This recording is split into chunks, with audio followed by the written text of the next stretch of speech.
మిత్రులందరికీ నమస్కారం. ఇవాళ కరోనా కష్టకాలంలో కేంద్ర ప్రభుత్వం 8 కీలక రంగాల్లో ప్రైవేటు పెట్టుబడులను ఆహ్వానిస్తూ తమ విధానాలను ప్రకటించడం జరిగింది. ఇందులో కీలకమైనటువంటి రంగంగా ఉన్నటువంటి అంతరిక్ష రంగంలోకి ప్రైవేటు పెట్టుబడులను ఆహ్వానించడం పైన దేశవ్యాప్తంగా పెద్ద చర్చ జరుగుతూ ఉంది. ఈ రంగంలోకి ప్రైవేటు పెట్టుబడులను ఆహ్వానించడం వల్ల దేశ ప్రజలకు మంచి జరుగుతుందా, చెడు జరుగుతుందా అనేది నిపుణులు పెద్ద ఎత్తున చర్చ కొనసాగిస్తున్నారు. ఈ నేపథ్యంలో భారత అంతరిక్ష రంగం గురించి తెలుసుకోవడం, దాని యొక్క ప్రాముఖ్యతను మనం అర్థం చేసుకుంటే ఈ రంగంలోకి వచ్చేటటువంటి ప్రైవేటు పెట్టుబడుల యొక్క లక్ష్యం కూడా మనకి అర్థమవుతుంది అనేది ఈరోజు మీ ముందుకు వస్తూ ఈ విషయాన్ని మీ ముందు ఉంచడానికి ప్రయత్నం చేస్తాను. భారత అంతరిక్ష రంగం అనగానే మనకు గుర్తు రావాల్సింది ఇస్రో గుర్తుకు రావాలి. Indian space research organisation. దీన్ని మనం 1969 ఆగస్టు 15వ తారీఖున ఈ సంస్థను ఏర్పాటు చేసుకోవడం జరిగింది. ఈ సంస్థను ఏర్పాటు చేసినటువంటి దానిలో కీలక భూమికని పోషించింది ఆనాటి భౌతిక శాస్త్రవేత్త విక్రమ్ సారాభాయ్ గారు.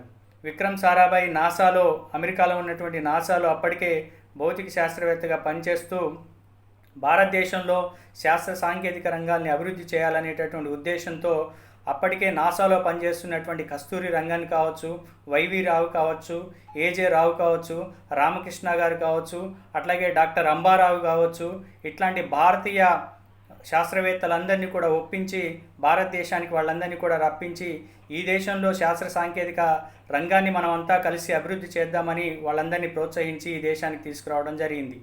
అప్పటికే ఉన్నటువంటి జవహర్లాల్ నెహ్రూ గారిని ఒప్పించి ఒక సంస్థని మనం ఏర్పాటు చేసుకొని శాస్త్ర సాంకేతిక రంగాల్లో స్వయం సమృద్ధిని సాధించాలి అని ఆ రోజు విక్రమ్ సారాభాయ్ గారు కలలు కన్నారు. స్వదేశీ పరిజ్ఞానంతో భారత ప్రజలకు మనం సేవ చేసుకోవాలి అనేటటువంటి ఉద్దేశంతో ఆ రోజు ఇస్రో ఏర్పాటు చేయడం జరిగింది. ఇస్రో 1969 ఆగస్టు 15 ఏర్పాటు చేసిన తర్వాత తన ప్రస్థానాన్ని చాలా నెమ్మదిగా ప్రారంభించింది. ఆనాడు ఇస్రోకి కేటాయించినటువంటి డబ్బును చూస్తే, బడ్జెట్ని మనం చూస్తే కేవలం 2 కోట్ల రూపాయలు మాత్రమే బడ్జెట్ తోటి ఇస్రో తన ప్రస్థానాన్ని ప్రారంభించడం జరిగింది. మొట్టమొదటి ప్రయత్నంగా ఇస్రో ఆనాడు ఉన్నటువంటి సోషలిస్టు దేశమైనటువంటి సోవియట్ రష్యా సహాయంతో 1975 ఏప్రిల్ 19న మొట్టమొదటిసారి తన ఆర్యభట్ట అనేటటువంటి ఉపగ్రహాన్ని అంతరిక్షంలోకి పంపించడం జరిగింది. తర్వాత మొట్టమొదటిసారి 1980వ సంవత్సరంలో పూర్తి స్థాయి స్వదేశీ పరిజ్ఞానంతో భారత భూభాగం పైనుంచే రోహిణి అనేటటువంటి ఉపగ్రహాన్ని మనం పైకి పంపించడం జరిగింది, అంతరిక్షంలోకి పంపించడం జరిగింది. ఆనాడు మొదలైనటువంటి అంటే భారత శాస్త్రవేత్తల యొక్క కృషితోటి, స్వయం సమృద్ధితోటి, అట్లాగే స్వయం పరిజ్ఞానంతో, సొంత టెక్నాలజీతోటి మనం ఉపగ్రహాల యొక్క లాంచింగ్ని మనం ఆ రోజు ఆ ప్రస్థానాన్ని ప్రారంభించడం జరిగింది. అయితే భారత అంతరిక్ష రంగం యొక్క ప్రస్థానాన్ని మనం అర్థం చేసుకోవాలి అంటే దీన్ని 2-3 భాగాలుగా విభజిస్తే మనకి కొంత దీని పట్ల అవగాహన వచ్చేటటువంటి అవకాశం ఉంటుంది.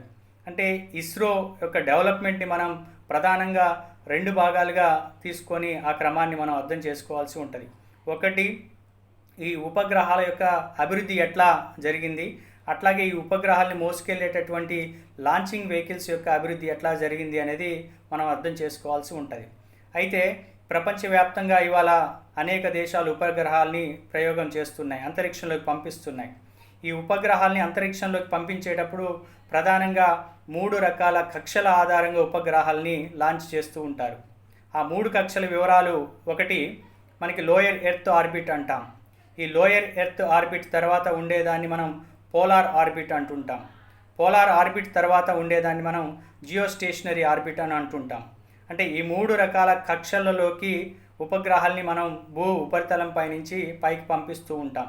లోయర్ ఎర్త్ ఆర్బిట్ని తీసుకుంటే మనం <500 కిలోమీటర్స్ అంటే భూమి నుంచి కేవలం 500 కిలోమీటర్ల లోపు మాత్రమే మనం ఉపగ్రహాన్ని పంపించినట్లయితే ఆ ఆర్బిట్ యొక్క రేంజ్ని మనం లోయర్ ఎర్త్ ఆర్బిట్ రేంజ్ అంటుంటాం.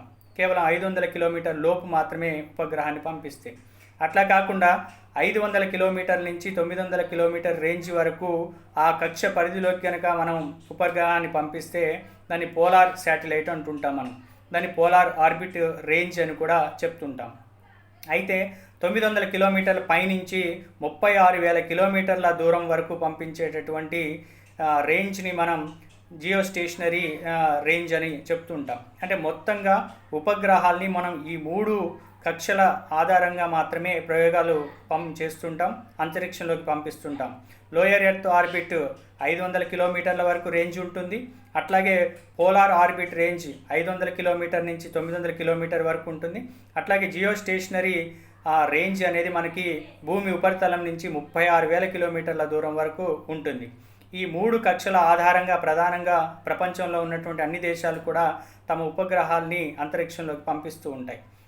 దీని ఆధారంగా మనం తీసుకున్నట్లయితే లాంచింగ్ వెహికల్స్ యొక్క డెవలప్మెంట్, అంటే ఒక ఉపగ్రహాన్ని మోసుకు వెళ్ళాలి అంటే ఒక వాహనం కావాలి.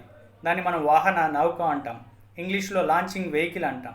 ఈ లాంచింగ్ వెహికల్ యొక్క డెవలప్మెంట్ ఎట్లా జరిగింది భారతదేశంలో అని చూస్తే, మొట్టమొదట అంటే ఇది మొత్తంగా మనకి 4 జనరేషన్స్గా 4 తరాలుగా అభివృద్ధి క్రమాన్ని మనం చూడవచ్చు.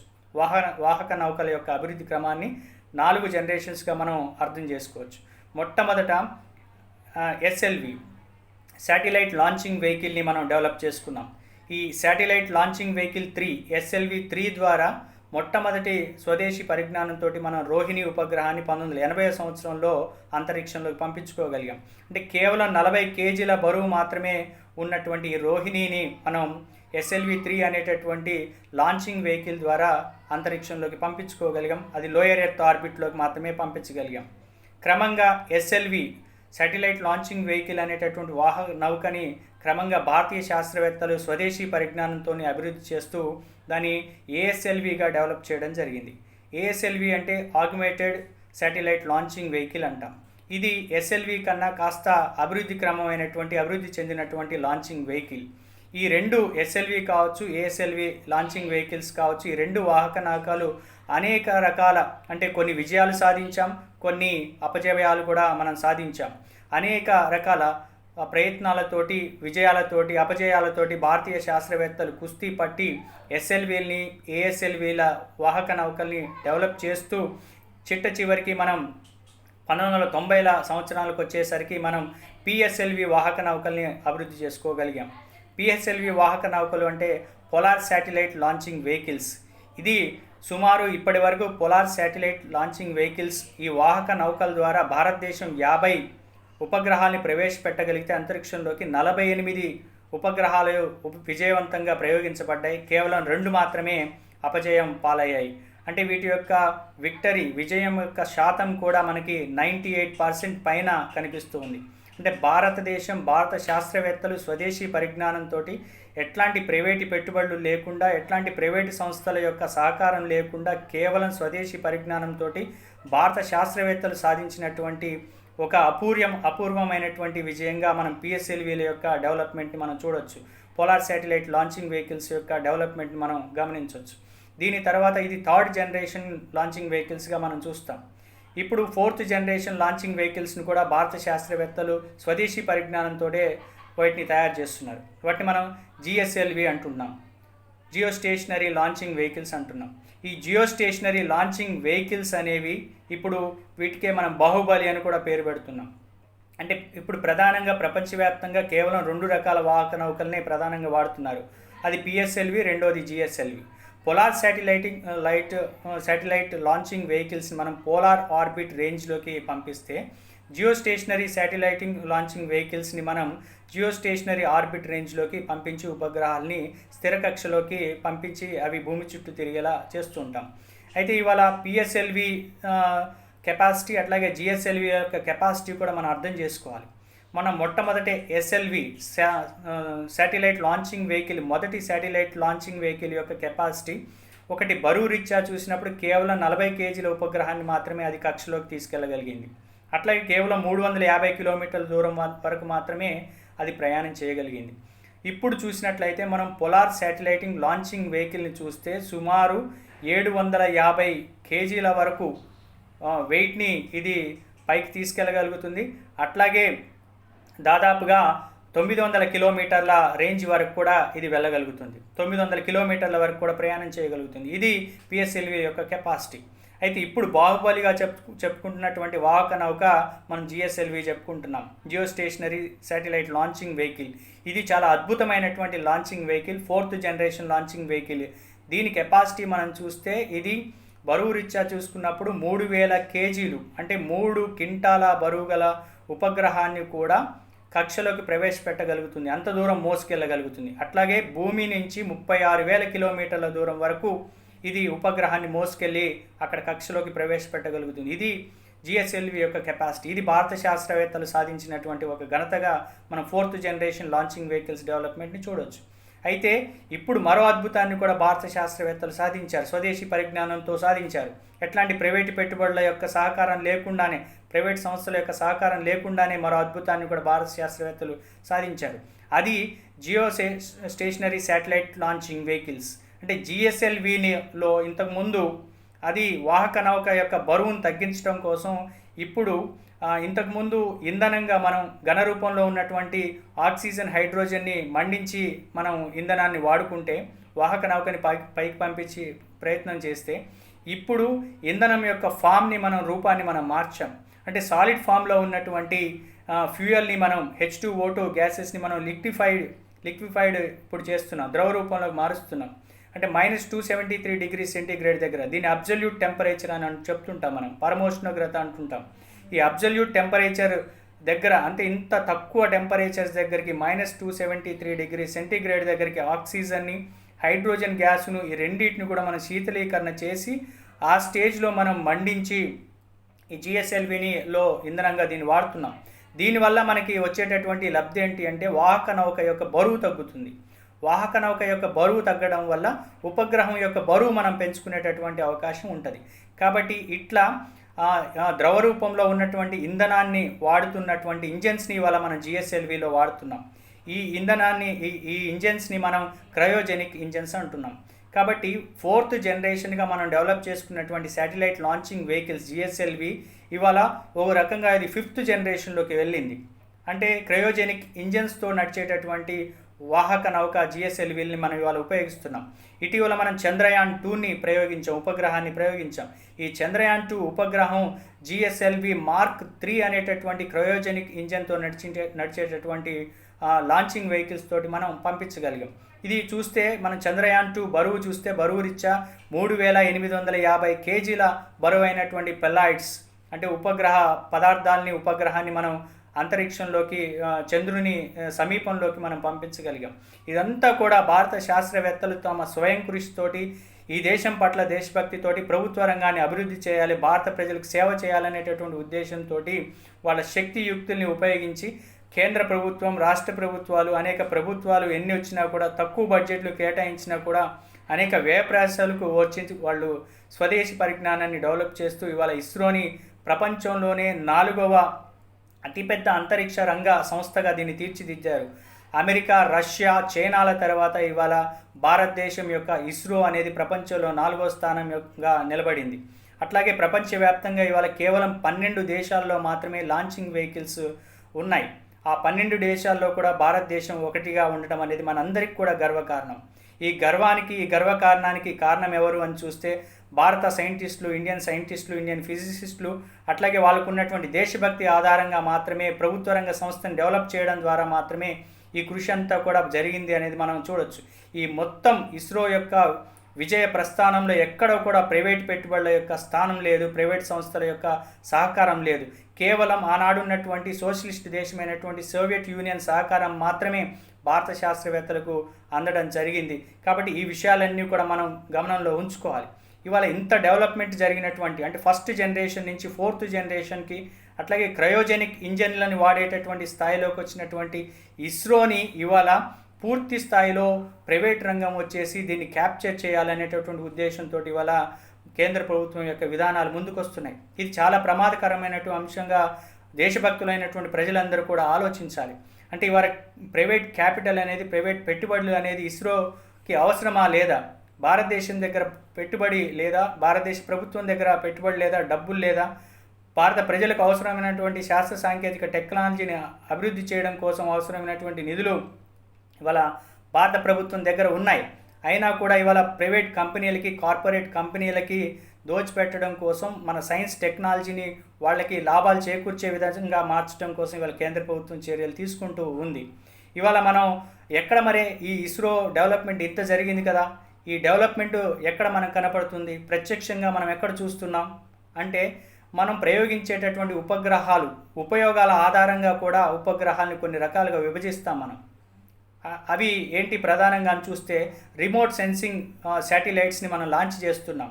రిమోట్ సెన్సింగ్ శాటిలైట్ లాంచింగ్, ఈ శాటిలైట్స్ యొక్క ఉపయోగాలు ఏంటి అని చూస్తే భారతదేశ ఉపరితలం పైన నీటి వనరులు ఎక్కడున్నాయి, నదుల వేగం ఎంత ఉంది, నదులు ఎంత దూరం ప్రయాణం చేస్తున్నాయి, నీటి లభ్యత ఎంత ఉంది, అట్లాగే భూముల యొక్క రకాలేంటి, భూముల యొక్క వనరులు ఏంటి, ఏ పంటలు ఏ నేలలో వేయాలి, ఎంత దిగుబడి రావాలి అంటే ఏ మేరకు వ్యవసాయ పరిధి ఉండాలి, ఈ విషయాలన్నీ కూడా రిమోట్ సెన్సింగ్ ఉపగ్రహాల యొక్క ఛాయాచిత్రాల ఆధారంగా, వాటి విశ్లేషణ ఆధారంగా ఇవాళ మనం సామాన్య రైతుకు కూడా ఇవాళ భారత శాస్త్ర సాంకేతిక విజ్ఞానం రిమోట్ సెన్సింగ్ శాటిలైట్స్ వలన ఉపయోగం జరుగుతూ ఉంది.